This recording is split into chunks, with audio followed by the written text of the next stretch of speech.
कृपा कब होती है? जब जीव भगवान का नाम लेता है।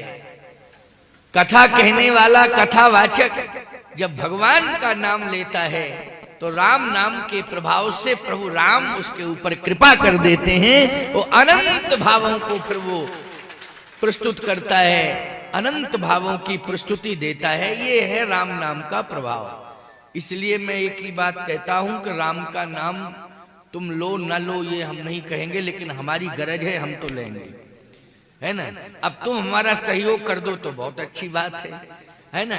अच्छा, हमें ये भी अंदाज लग जाएगा कि भाई तुम राम का नाम लेते रहे, तुम्हारे पुरखे लेते रहे, तुम्हारे खानदान में परंपरा रही राम नाम लेने की, हमें भी तो पता चल जाएगा।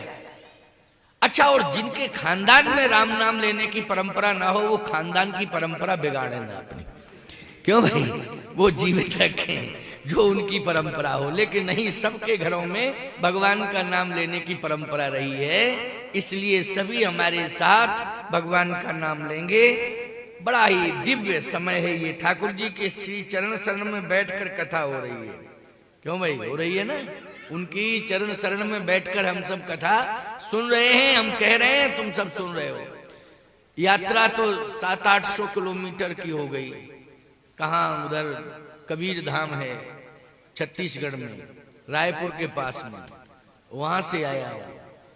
बराबर यात्रा चला ही आ रहा हूं। थोड़ा सा नियम संयम बनाया, साधु हूं तो नियम संयम तो बनाना पड़ेगा, क्यों भाई, भाई नियम संयम तो बनाना पड़ेगा, तभी ना ठीक रहता। कहीं रुक करके थोड़ा सा समय देना पड़ा, बाकी यात्रा बराबर चलती रही। सीधा आपके यहाँ आया और ठाकुर जी को प्रणाम किया, दंडवत किया और यहां चला आया मंच पर। आओ 2 बार भगवान का नाम लो।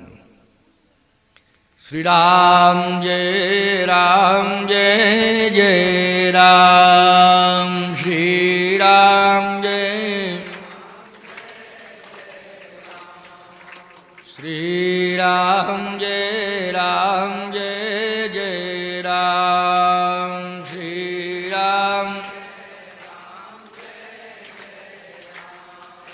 श्री राम जय राम जय जय राम, श्री राम, हम श्री राम जय राम जय जय राम,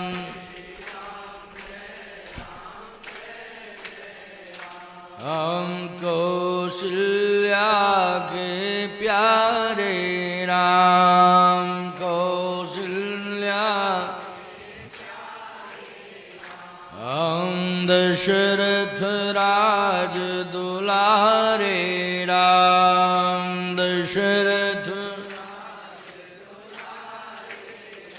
हम संतों के रखवारे राम, संतों,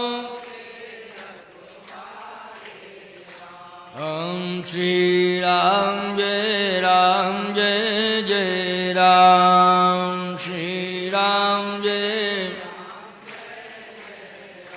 हम श्री राम जय राम जय जय राम, श्री राम।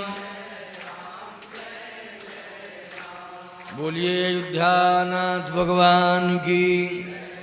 मान ले सीख गुरु न कही, यही न कहू ते अति नीक भली है।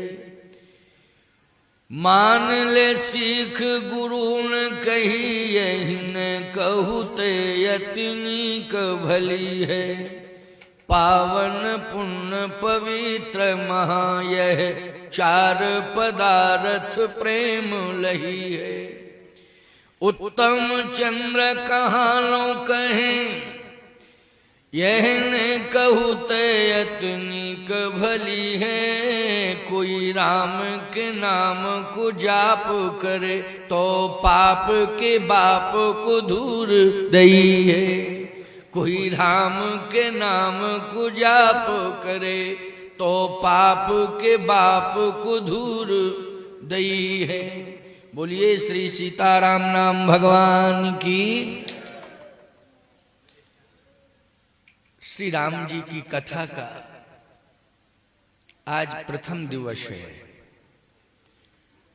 प्रथम दिवस महत्वपूर्ण माना जाता है। लोग कहते हैं आज तो पहला दिन है। पहला दिन ही तो महत्वपूर्ण होता है।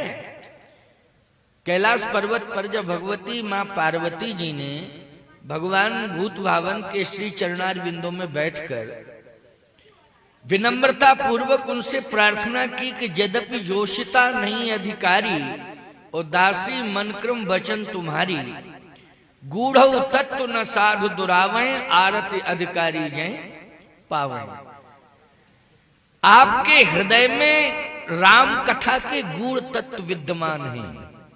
ये भगवती पार्वती जी कह रहे हैं।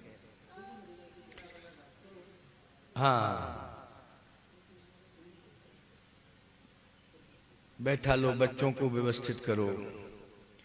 बच्चे वैसे कथा में आते हैं तो अच्छा ही होता है, क्योंकि जितने बूढ़े बैठे हैं वो तो सब सुधरे ही सुधराए हैं।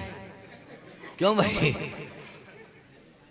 उनको हम क्या सुधारेंगे और कौन सुधारेगा? हैं? अब तो वो भगवान के यहाँ जाएंगे, वहां जो होगा सो देखा जाएगा। क्यों भाई? ठाकुर जी के दरबार में उनका निर्णय होना है। उनसे तो यही कहा जाएगा कि राम राम जपो। क्या जपो? राम राम जपो। लेकिन सत्य तो ये है, हमें अपने गांव का, राष्ट्र का भविष्य सुधारना है। तो बोलो, गांव का भविष्य हो, चाहे समाज का भविष्य हो, चाहे राष्ट्र का भविष्य हो, बोलो ये भविष्य बच्चे ही हैं कि नहीं? ये भविष्य बच्चे ही। भविष्य यदि हमारा सुसंस्कारित हो गया तो निश्चित रूप से हमारा राष्ट्र सदा गौरवान्वित होता रहेगा। इसलिए हमें बच्चों को कथा निश्चित रूप से सुनानी है। लेकिन बच्चों का थोड़ा चंचलत्व का स्वभाव होता है, इसलिए बच्चे वो अपनी चंचलता दिखाने लगते हैं। लेकिन उनको संभाला जाए तो संभल भी जाते हैं, ऐसी बात नहीं। तो हम लोग बैठे हैं और आप सब बच्चों को, जो जहां बैठा हो बालक, उसको वहां संभाले रखें और बड़े ही व्यवस्थित ढंग से कथा होगी और इनको कथा सुनने के लिए ये सुंदर सुअवसर दिया जाए। बच्चों को कथा से अलग नहीं करना चाहिए। तो पहला दिन है, मां जगत जननी जगतोधारिणी श्री पार्वती जी ने पहले दिन ही तो कथा पूछी और भगवान शंकर ने पार्वती जी को कथा सुनाई। विद्वानों का मत है कि 9 प्रश्न किए थे। कुछ विद्वानों ने कहा नहीं, 14 प्रश्न किए हैं। कुछ विद्वानों ने कहा कि 84 प्रसंग हैं तो 84 प्रश्न किए हैं। 84 प्रसंग हैं तो 84 प्रश्न किए हैं। लेकिन सत्य तो यह है कि जो पहला प्रश्न किया वो बहुत महत्वपूर्ण है। प्रथम सो कारण कहूं विचारी,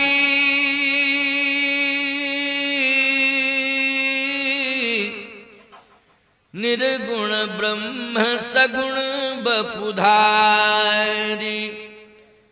पहला प्रश्न ये था कि स्वामी ब्रह्म निर्गुण है या सगुण है?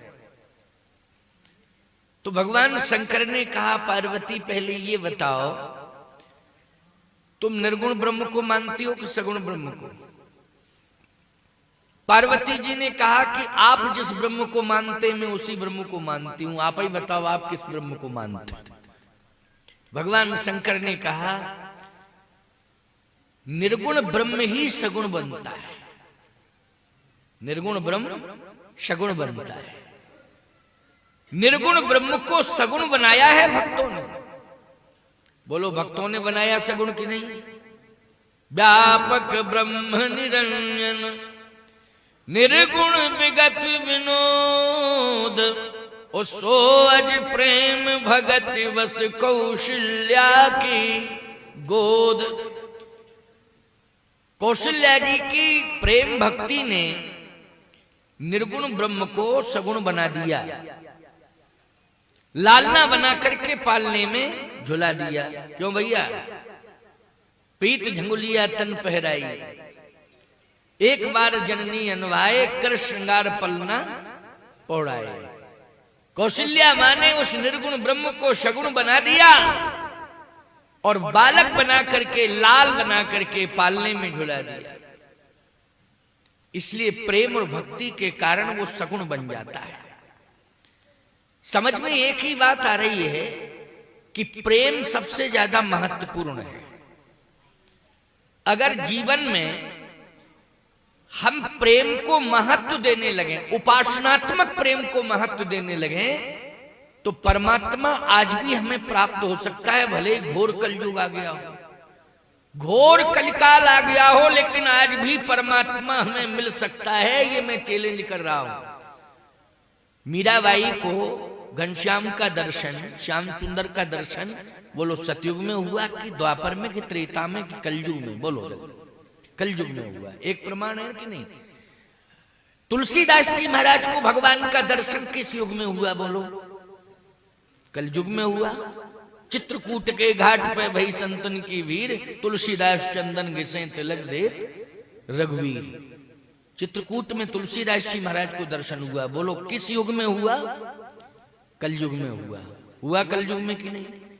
आप सबको मालूम है, चाहे एकनाथ जी हो, चाहे तुकाराम जी हो, चाहे कबीरदास जी हो, चाहे रैदास जी हो, चाहे तुलसीदास जी हो, इन सबको भगवान का दर्शन हुआ। हुआ कि नहीं? इन सबको कलयुग में ही भगवान का दर्शन हुआ। इसलिए कलयुग सम नहीं आन जुग, जो नर कर विश्वास, ओ गाय राम गुण गण विमल भवतर बिनई प्रयास। इसलिए कलयुग के समान तो कोई हुआ ही नहीं। लेकिन बात यह है प्यारे कि हम उपासनात्मक प्रेम को प्रकट नहीं कर पा रहे। ये कमी हमारी है। प्रेम तो है हमारे पास, प्रेम की कमी हमें नहीं है, लेकिन प्रेम में छलावा है, निश्चलता नहीं है प्रेम में, निष्कपटता नहीं है, निर्मलता नहीं है प्रेम में। प्रेम में क्या है? छलावा है।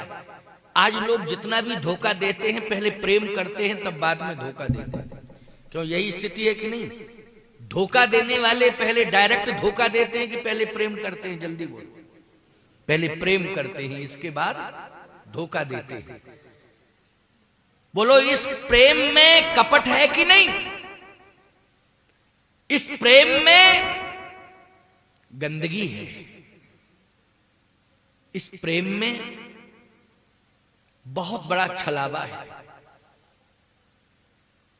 प्रेम निष्कपट होना चाहिए, प्रेम निर्मल होना चाहिए।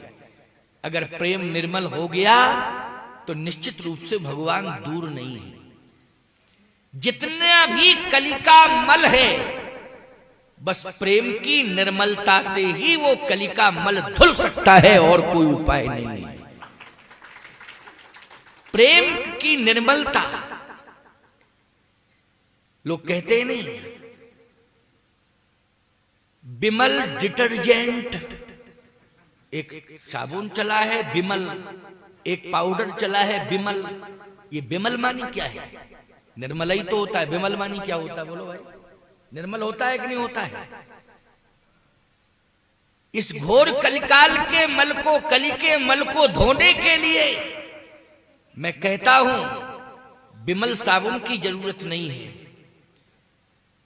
बिमल पाउडर की जरूरत नहीं है, बिमल भक्ति की जरूरत है, बिमल प्रेम की जरूरत है। ये कली का मल सदा सदा के लिए धुल जाएगा, और इसी कलयुग में भगवान तुम्हें प्रत्यक्ष रूप से प्रकट होकर दर्शन देंगे।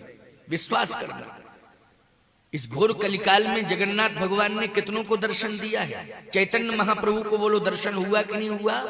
प्रत्यक्ष रूप से दर्शन हुआ। इसलिए मैं कहता हूं कि जीवन में प्रेम निष्कपट हो जाए, उसमें किसी प्रकार का कोई कपट नहीं होना चाहिए।